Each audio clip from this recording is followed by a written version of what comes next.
Hello student, आज हम class 9 science की वर्कशीट 25 को डिस्कस करेंगे। हमारा चैप्टर चल रहा है the fundamental unit of life और आज हम माइटोकॉन्ड्रिया और वैक्यूल्स के बारे में जानकारी लेंगे। तो आइए शुरू करते हैं। सबसे पहले यहाँ ये क्वेश्चन पूछा जा रहा है कि where does a cell get energy to perform different life processes and how. यानी एक सेल जो है वो बहुत तरह के लाइफ प्रोसेसेस को करता है, बहुत तरह की क्रियाएं करता है, तो उसके लिए सेल को एनर्जी कहाँ से मिलती है और कैसे मिलती है। तो सेल को एनर्जी माइटोकॉन्ड्रिया से मिलती है। ये लाइन देखिए, this work is perform by a cell organelle known as mitochondria. यानी एक सेल ऑर्गेनेल ऐसा है जो ये सारी एनर्जी प्रोवाइड करता है, उसको माइटोकॉन्ड्रिया बोलते हैं। अब माइटोकॉन्ड्रिया का स्ट्रक्चर देखिए, यहाँ दिया हुआ है। इसमें दो लेयर होती, एक ये बाहर की लेयर हुई जिसमें छोटे छोटे पोर्स होते हैं ना, छोटे छोटे छेद होते हैं। छेद होने के कारण क्या होता है कि अंदर बाहर जो मटेरियल है वो अंदर बाहर जा सके, बाहर से अंदर जा सके या अंदर से बाहर आ सके। और दूसरी लेयर जो है वो इस तरह से देखिए, यूं करके फोल्ड बनी हुई है। ये आउटर लेयर है और ये इनर लेयर हो गई। इनर लेयर जो है वो फोल्डेड होती है ना, इसमें बहुत सारे फोल्ड होते हैं, फोल्डेड होती है। तो फोल्डेड होने के कारण क्या होता है, इसका सरफेस एरिया बढ़ जाता है और सरफेस एरिया बढ़ने के कारण जगह ज़्यादा बन जाती है ना। सरफेस एरिया बढ़ने का मतलब क्या, जगह ज़्यादा बन गई, तो ज़्यादा जगह बढ़ने के कारण केमिकल रिएक्शन करने के लिए भी उसको ज़्यादा जगह मिल गई और इससे एटीपी का सिंथेसिस भी ज़्यादा होगा, है ना। ये बात आपको समझ में आ गई कि जब कोई चीज़ सीधी है और जब कोई चीज़ फोल्डेड है, तो फोल्डेड जो है उसमें सरफेस एरिया बढ़ जाएगा, तो ज़्यादा सरफेस एरिया, ज़्यादा केमिकल रिएक्शन और ज़्यादा एटीपी सिंथेसिस। तो यही कारण है कि इसकी इनर लेयर जो है वो फोल्डेड होती है। अब है इसके अंदर एक तरह का, ये अंदर जो दिख रहा है ये एक तरह की फ्लूइड भरी हुई होती है जिसको बोलते हैं मैट्रिक्स। और इनर कैविटी में ये मैट्रिक्स भरा होता है और ये जो फोल्ड होता है ये इसको बोलते हैं क्रिस्टी। देखिए यहाँ क्रिस्टी लिखा भी है कि इस तरह की जो संरचना होती है, स्ट्रक्चर, उसको क्रिस्टी बोलते हैं। और अंदर मैट्रिक्स के अंदर जो जेल जैसा ये लिक्विड होता है मैट्रिक्स, उसमें राइबोसोम, डीएनए, फॉस्फेट ग्रेन्यूल, ये सब सारी चीज़ें भरी हुई होती हैं।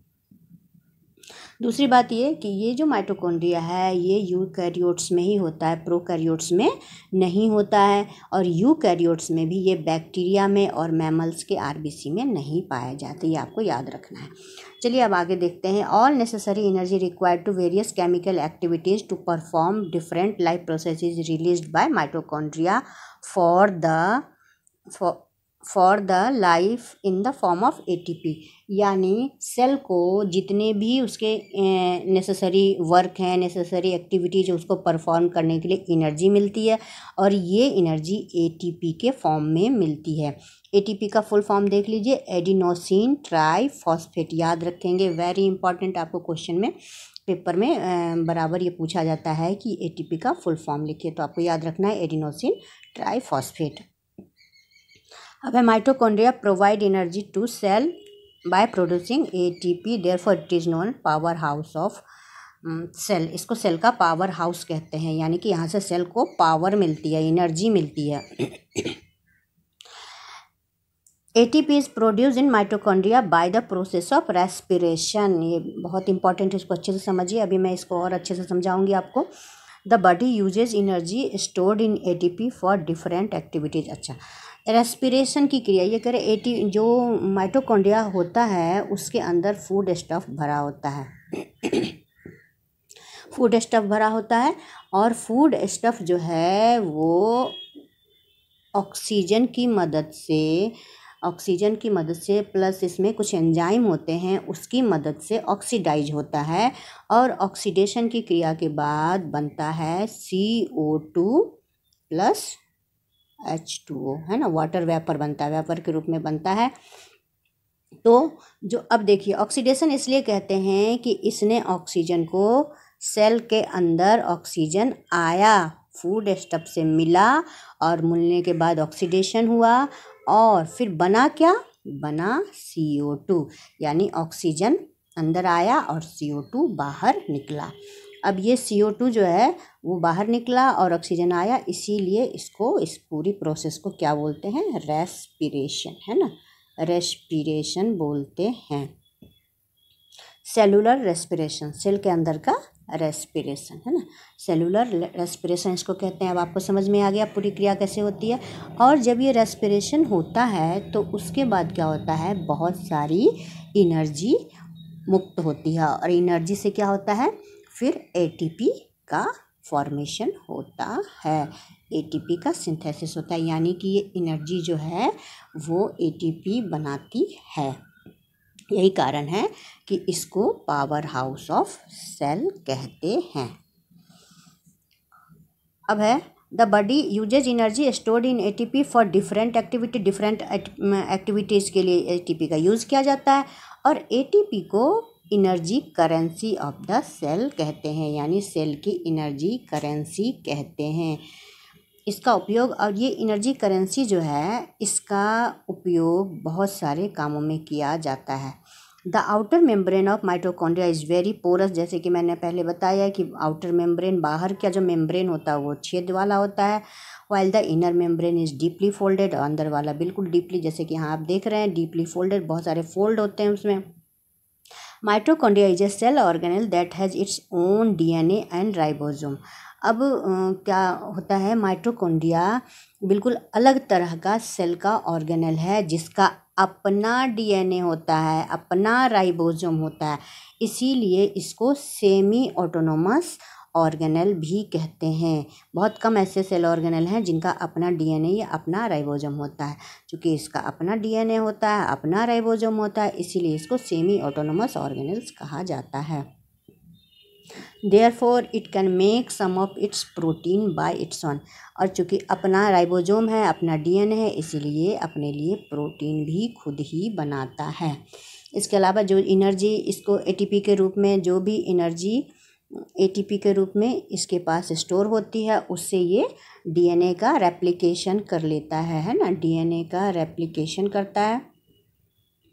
और इसके अलावा प्रोटीन, है ना, प्रोटीन जैसे कि इसमें अभी अगली लाइन में आपने देखा, या फिर कार्बोहाइड्रेट, है ना, ये सारी चीज़ें ये सिंथेसिस करता है ना, लिपिड वगैरह सब कुछ। और इस एनर्जी का उपयोग कुछ मैकेनिकल वर्क, जैसे कि मसल्स का कॉन्ट्रैक्शन हो गया, है ना, या फिर मूवमेंट, या फिर प्रोडक्शन ऑफ हीट, इन सब में इस एनर्जी का उपयोग किया जाता है। अब what is the importance of vacuoles in a plant cell? We know that vacuoles are small sized और absent in animal cells। हम जानते हैं वैक्यूल्स जो होती हैं वो छोटी साइज की या फिर एब्सेंट ही होती हैं। एनिमल सेल में या तो बहुत छोटी छोटी होंगी या फिर गायब हो जाएंगी, होंगी ही नहीं।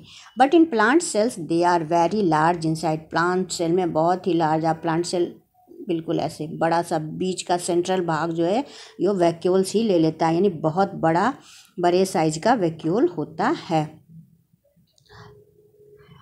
इन plant cell vacuoles are full of cell sap, और जो क्या होता है इसके अंदर सैप भरा होता है। सेल सैप मतलब एक तरह का लिक्विड भरा हुआ होता है। And provide turgidity and rigidity to the cell, तो एक तरह से ये सेल को रिजिड या टर्गिड करता है, यानी कि बिल्कुल सेल को कड़ा कड़ा सा बनाता है। इसके कारण ही सेल जो हैं वो कड़े कड़े हमें दिखते हैं, महसूस होते हैं। Many substances such as amino acid, various organic acids, some proteins, sugar, etc. are stored in it that has importance in the life of the plant cell।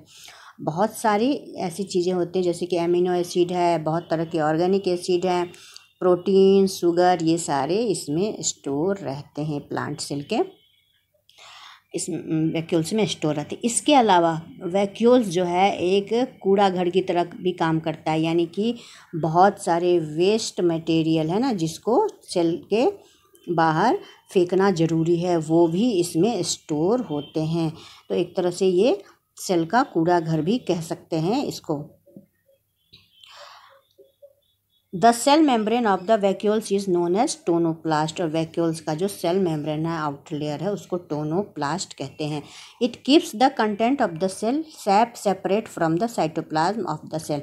अब जैसे कि ये मान लीजिए ये सेल है और इसके अंदर ये वैक्यूल है, तो ये कहा जा रहा है कि ये जो है वो टोनोप्लास्ट है ना, ये क्या है, टोनोप्लास्ट है। और इस लाइन का अर्थ समझिए कि ये साइटोप्लाज्म से उसको अलग करता है ना, ये हो गया आपका वैक्यूल्स और ये हो गया साइटोप्लाज्म, तो साइटोप्लाज्म और वैक्यूल को ये टोनोप्लास्ट जो है वो अलग करता है, मतलब दोनों को मिलने नहीं देता है। इस लेयर का ये फ़ायदा है। अब आगे है, in unicellular organism specialised vacuoles also play important roles in expelling excess water and some waste from the cell. तो इसमें क्या होता है, जो वैक्यूल्स है उसके अंदर सॉलिड और लिक्विड है ना, सॉलिड और लिक्विड दोनों तरह के वेस्ट भरे हुए होते हैं। वेस्ट मटेरियल सॉलिड भी होता है और लिक्विड, दोनों तरह की स्टोरेज होती है। और जैसे कि पहले बताया, प्लांट सेल में जो 50 to 90% जो है वो बिल्कुल प्लांट सेल में इसी से घिरा होता है। फूड वैक्यूल काफ़ी बड़ा होता है। इसके कारण क्या होता है, जो न्यूक्लियस हैं या दूसरे सेल ऑर्गेनल हैं वो साइड में चले जाते हैं, है ना। और अमीबा का एक एग्जांपल है फूड वैक्यूल का काम अमीबा में है। अमीबा में क्या होता है, जैसे ये अमीबा है तो इसमें जो फूड वैक्यूल होता है इसमें जमा होता है फूड, है ना। और बहुत सारे यूनिसेलर जो भी ये फूड अमीबा कंज्यूम करता है, ये सारा फूड वैक्यूल इसमें फूड जमा होता है। और यूनिसेलर एनिमल दूसरे उसमें जो भी टॉक्सिक चीज़ें हैं, है ना, जो भी टॉक्सिक चीज़ें हैं जो सेल के लिए नुकसानदेह हैं, टॉक्सिक सब्सटेंस जो हैं वो भी इसमें जमा होते हैं। और जमा होने के बाद एक्सेस ये सारी चीज़ें बाहर निकाल दी जाती है, इसके थ्रू वैक्यूल में जमा होते हैं और ये सेल के बाहर निकाल दी जाती हैं। जो भी एक्सेस वाटर है या वेस्ट प्रोडक्ट है जो सेल के लिए नुकसान करता है, तो उसको ये पहले स्टोर करती हैं, फिर इसको बाहर निकाल देती हैं। अब आइए इसके क्वेश्चन आंसर देखें। Why mitochondrion is known as power house of the cell. Cell का पावर हाउस माइटोकॉन्ड्रियन को क्या बोलते हैं। माइटोकॉन्ड्रियन मतलब सिंगुलर हो, एक हो तो माइटोकॉन्ड्रियन बोलते हैं, बहुत सारे हो तो माइटोकॉन्ड्रिया बोलते हैं। तो इसको सेल का पावर हाउस क्यों बोलते हैं, तो ये तो आपको यहीं पे लिखा हुआ है। माइटोकॉन्ड्रिया प्रोवाइड एनर्जी, इस लाइन को देखिए, provide energy to cell by producing ATP, therefore it is known as power house, power energy of the cell. तो चूँकि ये एनर्जी प्रोवाइड करता है, सेल के जितने भी काम होते हैं, जितने भी केमिकल रिएक्शन होते हैं, इसके लिए इसको एनर्जी चाहिए और एनर्जी देने का काम माइटोकॉन्ड्रिया करता है, इसीलिए इसको सेल का पावर हाउस कहते हैं। ये क्वेश्चन नंबर 1 का आंसर है ना। दूसरा देखते हैं, name any one function of the cell for which energy is needed. तो इसमें कहा जा रहा है कि सेल का कोई एक फंक्शन बताइए जिसमें एनर्जी की ज़रूरत होती है। तो जितने भी प्रोटीन सिंथेसिस या कार्बोहाइड्रेट सिंथेसिस होता है या डीएनए का रेप्लिकेशन होता है, इन सब में एनर्जी की ज़रूरत होती है। आपको ये कि फंक्शन लिख दीजिए, प्रोटीन सिंथेसिस लिख दीजिए या फिर कार्बोहाइड्रेट सिंथेसिस लिख दीजिए या डीएनए रेप्लिकेशन लिख दीजिए। उसके बाद है तीसरा है, vacuoles are the important part of which cell. तो इसका आंसर लिखेंगे, vacuoles are the important part of plant cell. Animal cell में तो कभी होता है कभी नहीं होता, लेकिन प्लांट सेल में इसका बहुत ही इम्पॉर्टेंट रोल होता है। तो आप इसमें लिख देंगे प्लांट सेल।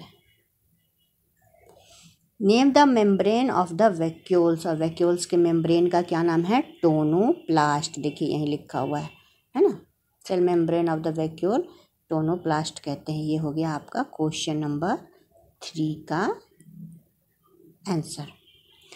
अब क्वेश्चन नंबर 4 है, right full form of ATP. ATP का फुल फॉर्म क्या होगा?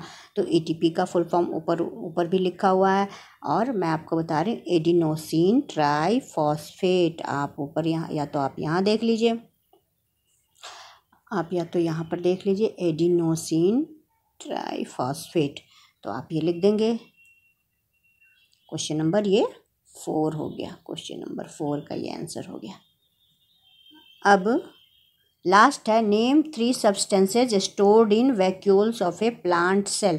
प्लांट सेल के वैक्यूल में जमा होने वाली 3 चीज़ों का, 3 सब्सटेंस का आपको नाम बताना है। तो बहुत सारे सब्सटेंस लिखे हुए हैं, इसमें से आप लिख दीजिए एमिनो एसिड, शुगर, प्रोटीन, किसी भी 3 चीज़ का नाम आप लिख देंगे।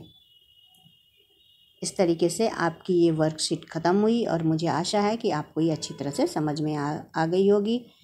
और देखिए यहाँ एमिनो एसिड और प्रोटीन, शुगर सब लिखा हुआ है, ये क्वेश्चन 5 के लिए। तो आप अपने फ्रेंड से इस वर्कशीट को अवश्य शेयर करें। Thank you.